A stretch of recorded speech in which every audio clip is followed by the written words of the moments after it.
Well, good afternoon.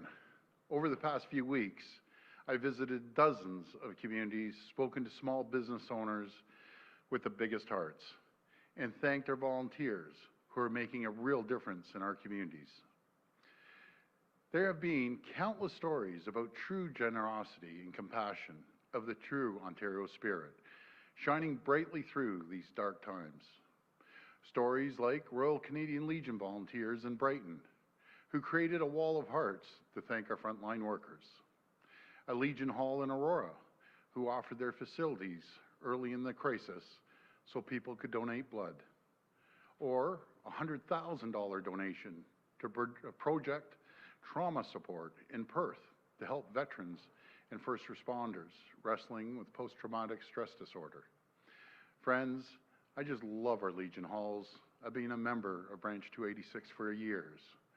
Not only do they lead us in honoring our heroes, but they do incredible work in our communities, educating our young people, providing services to veterans and their families, and giving back to their communities in so many ways.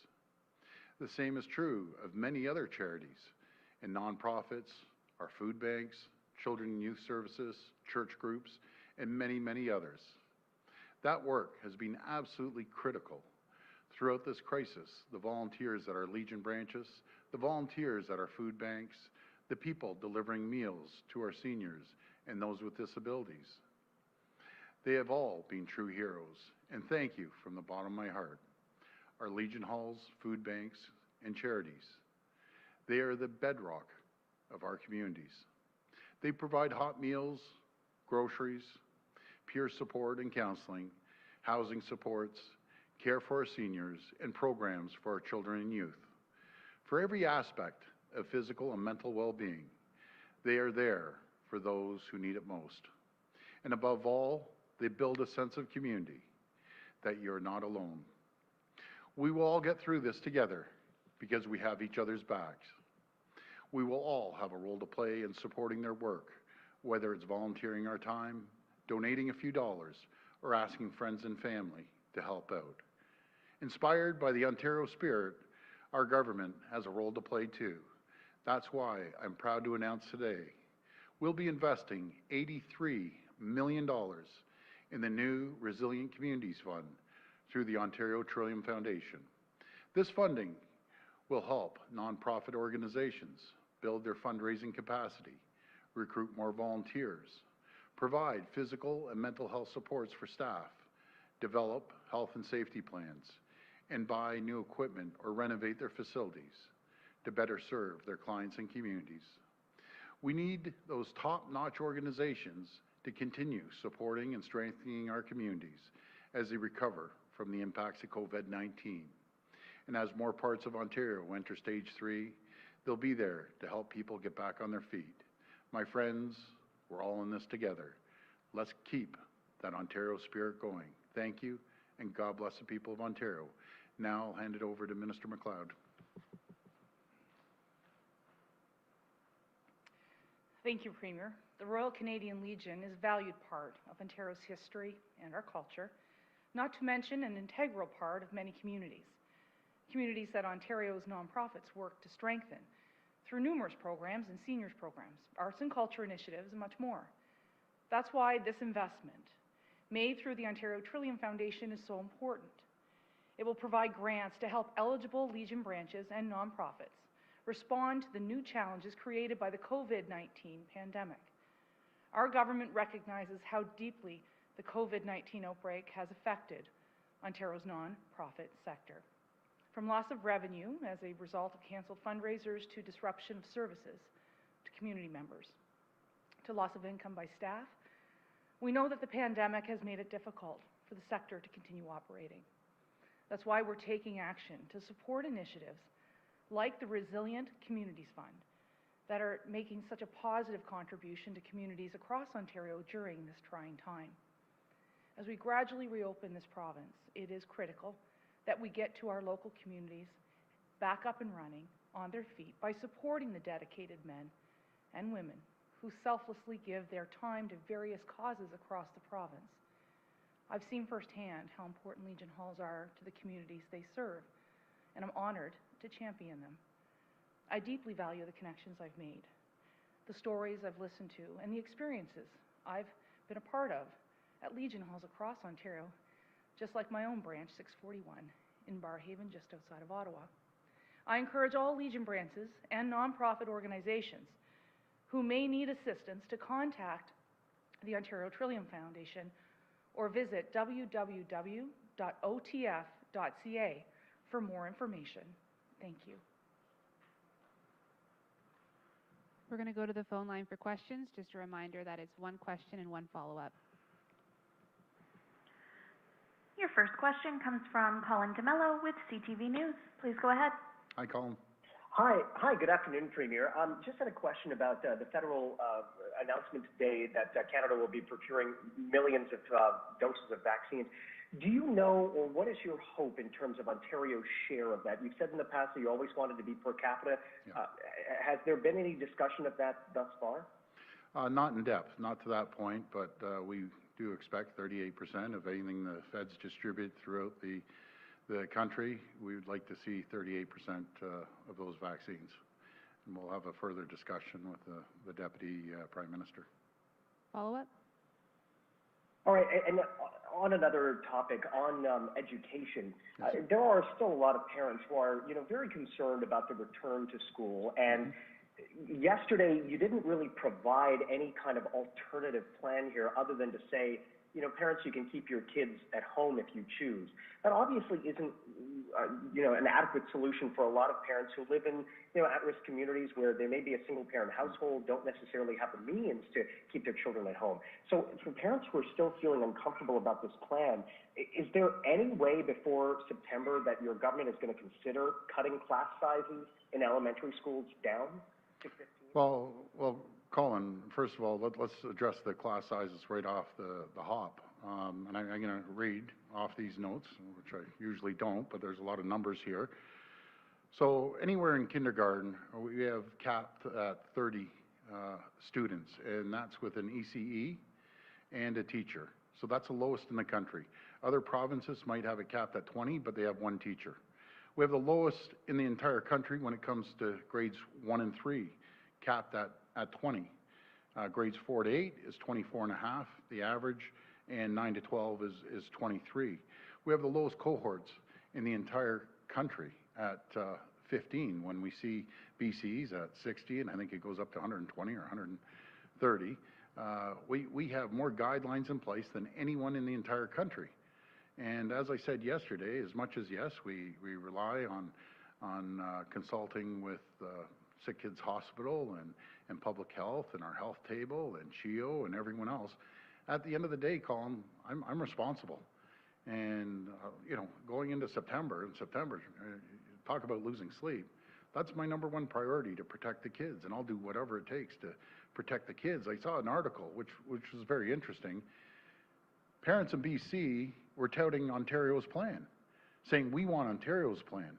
We put in more guidelines, more consultation with scientists, from healthcare to you name it. But at the end of the day, who's responsible? This guy right here. I'm responsible, and we'll do everything we can to make sure that we protect these kids. And I feel we got the best advice. I personally feel, I'm a little biased, but we have the best plan in the entire country. And we have two options here. We bring the kids into school, which I'm hearing vast majority of the parents want to get back to the normal, or new normal, or you keep your kids at home and you do online courses. So they're really the two options here. We have scenarios that may pop up in September, October, November with flu season. We're going to have to react, and those are the three scenarios we gave before. But we're doing everything we can, and I'm not holding back on a penny here. As I mentioned before, and again, I apologize for running through these numbers here, reading them off, but there's a lot of numbers. School reopening, $309 million. We're putting more money per student than anywhere in the entire country, bar none. PPE, $60 million. Additional staffing, $80 million. Cleaning supplies, $25 million. 500, and this is so important, this is the best, that you don't see anywhere else in the country. 500 new public nurses at $50 million, and then $10 million for children with special needs, which is super important taking care of the kids with special needs. So that's just some of the items, and we're all going to have to work together. Is it going to be perfect? No. You put 2 million of anyone, not to mention students, in a system and 160,000 teachers, you know, we have to be prepared. And I feel we are, and I just want to thank all the people that we consulted with. But make no mistake about it, at the end of the day, it's my responsibility. And I'll make sure I do anything to keep our kids safe, and I mean anything to make sure they're safe. Next question. Your next question comes from Lucas Meyer with News Talk 1010. Please go ahead. Hi, Lucas. Thank you very much. Good afternoon, Premier. And this is a little bit to start off of what Colin was just asking about, because specifically on class sizes, you mentioned you've been relying on sick kids as part of the plan, but it does say, and I'm quoting, smaller class sizes should be a priority strategy as it will aid in physical distancing. This is all stuff we know. But considering at this point that they're not completely off the table depending on what the boards do, my question is, the $310 million that you just talked about, is that it? Is that the final cash amount being handed out and boards are going to have to do what they can with it? Or if they came and said, hey, we need more to ensure safety, could you write another check? Well, that's throughout this whole pandemic. You say this is about as much as we have, and then it turns into a crisis, and you have to put more money in. But again, I've proven to the public, it's not about dollars and cents when it comes to me on this pandemic. You know, we spent a fortune making sure that we're in the position that we're in right now, and to protect everyone. Now, our focus is to make sure we protect our children. So I'll never say never, put it that way. But this is the budget we've laid out. It's the largest in the country. It's the largest per pupil in the entire country. So I think we're pulling our weight, to say the least. Follow up. Thank you very much. And Premier, still with education, but on the technical side, obviously you want lots of people, really everyone, to download the tracing app. I'm curious if, because of the proximity needs, you may lift the current cell phone ban rules that came into place back in November if you think it'll lead to more accurate readings. Is that something that you're potentially looking at doing? Well, we can look at that, and I understand when you put these apps out, not everyone's going to upload them, and they're giving me ballpark percentages, but even a small percentage really helps out. No matter, even if it's 10%, let's say, and I'm just throwing those numbers out. It could be 20, it could be 50. But I encourage everyone to download it, and even 10% really helps the system tremendously. If someone has COVID, at least we can track it and trace it and get in contact with them. So I think this is, again, I think it's a no-brainer. Download it if you can, and we're going to be able to trace it so much easier. This is the reason we're doing so well, because everyone in Ontario is listening. Vast majority of the people. But we're doing fairly well, but we can't take our eye off the ball, as I say every press conference. We have to keep going. But I think the cases, what were they, 81 or 86? We're doing pretty good overall. Next question. Your next question comes from Mike Crawley with CBC News. Please go ahead. Hi, Mike. Hi, Premier. Another question about education.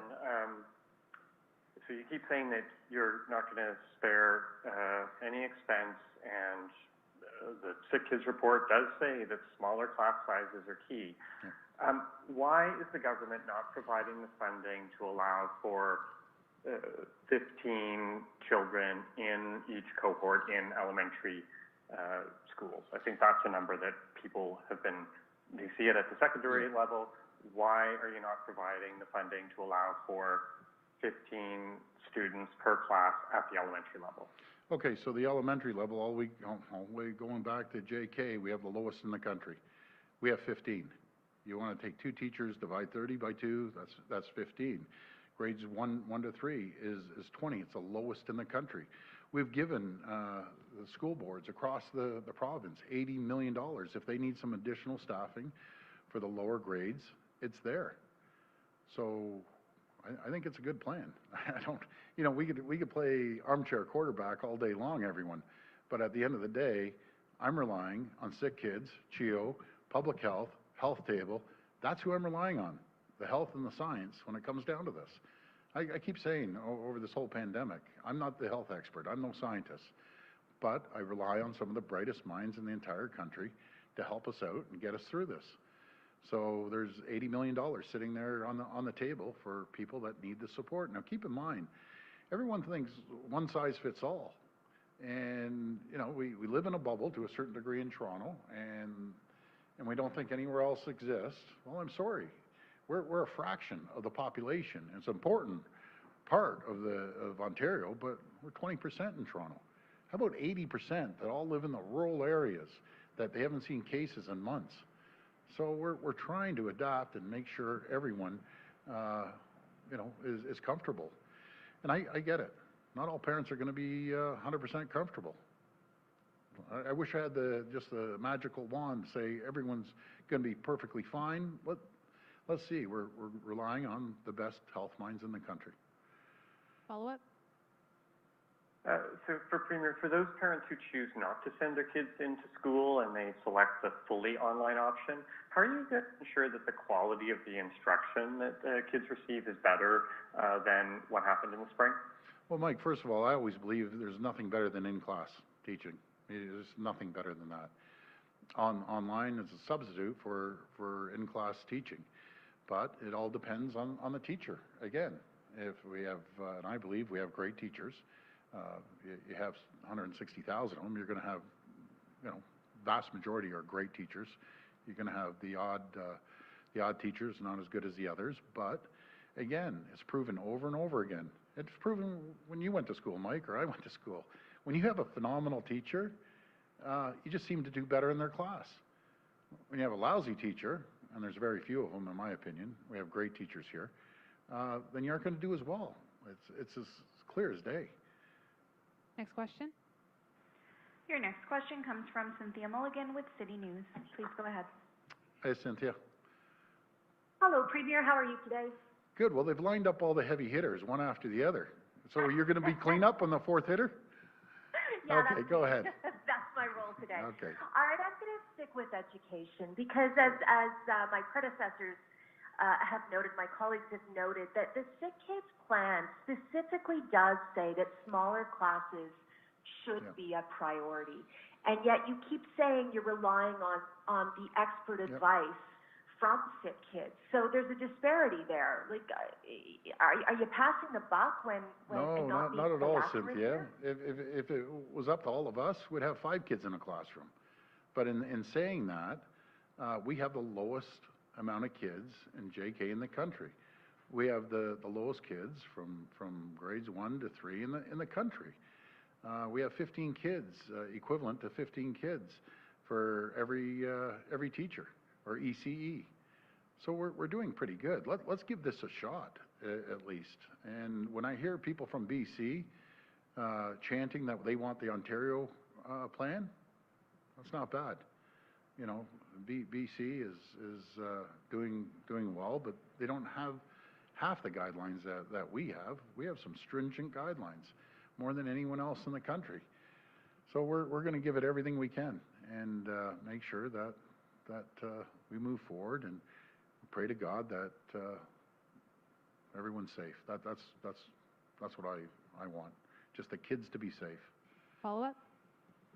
I give you that, Premier. You are getting accolades for the masking, for example, which epidemiologists say is really important. But when you say you have a cap in kindergarten at 15 with an ECE and kindergarten teacher, 30. That's still 30 kids potentially in one class. So it's not the ratio of adults that is important. It's the number of kids that are in the class together. And I guess my question is, in the more densely populated areas, are you making this decision because it's too costly or too difficult to lower the class sizes, or because you genuinely believe that up to 30 kids in a class is going to be safe? Well, let's just clarify that. So we're going to have 2 teachers. We're going to have cohorts of 15 within the classroom too. So it's really, they're going to keep the kids separate. But in saying that, we have $80 million for large urban areas. If they need to get more support, they're going to get more support. That's what it comes down to. But I think we have a good plan. I have to rely on the advice of all the experts, and that's what we did. And as I said yesterday, Cynthia, you know, God forbid any of our children ever get sick. you're bringing them to sick kids. If they really get sick, they're experts. And the experts are recommending certain guidelines, and we're trying to keep by those guidelines. And then we go to the public health, and we go to our health table and the scientists, and we're going to everyone and their cousin to make sure we have the right advice. And I think they've done a really, really good job in giving us the proper advice, and we're implementing it.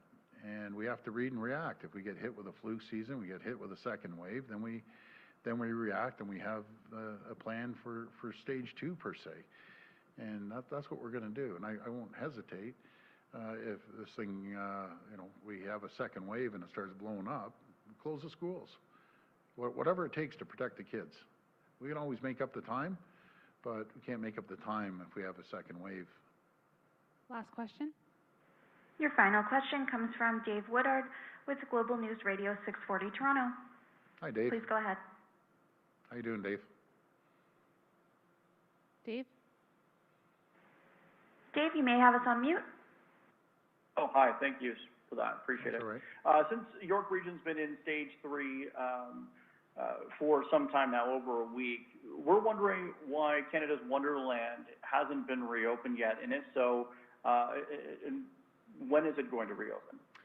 Well, I got a message from the person that runs it, but I'm going to pass this over to the minister. I can answer that. Thanks very much. I know that Canada's Wonderland, Calypso theme park just outside of Ottawa, Santa's Village just up in the Muskoka area are all really excited about the great protocols that they've put in place. Having said that, the Chief Medical Officer of Health has advised our government, and we have accepted his science, that theme parks and water parks of those nature still pose a significant threat as a result of COVID-19, and therefore will not be able to open at this time. We recognize the seasonal nature. That is why when all of Ontario does move into stage 3, we will continually reassess this. This is not new. We are doing the same type of work with our meeting and convention centers, with our gym facilities. We've dealt with it as a result of our professional sports, and we'll continue to look at other areas, including the OHL. But at this time, we are not confident, given the circulation of people coming from different parts of Ontario and different parts of Canada at this point in time, to open those themed parks until the rest of Ontario, all of Ontario, is in stage 3. So happy to take a follow-up. Follow-up? So then, Minister, why is something like Marineland allowed to reopen? They're playing ads all over the place now. So I guess my question is, why the difference? Yeah, I mean, a good question. I think if you go across Ontario, we are looking at some tourism and cultural attractions safely reopening. Ripley's, for example, here in Toronto. Many of our art galleries and museums as well, with a limited high touch. This we don't feel, as a result of the information we've received from the command table, particularly from the Chief Medical Officer of Health, that we would be in a safe environment in order to permit them to open at this time. Again, I recognize the seasonal nature, as do all my colleagues, of these businesses. That said, we've taken the advice of the Chief Medical Officer of Health and his team, as we've done the entire way throughout this entire process of COVID-19. And again, we've had many conversations with Wonderland, many conversations with some of the other theme parks, but unfortunately the answer at this point in time is no, but we have committed to continually reassessing. Thank you, everyone. That's great. Thank you, everyone.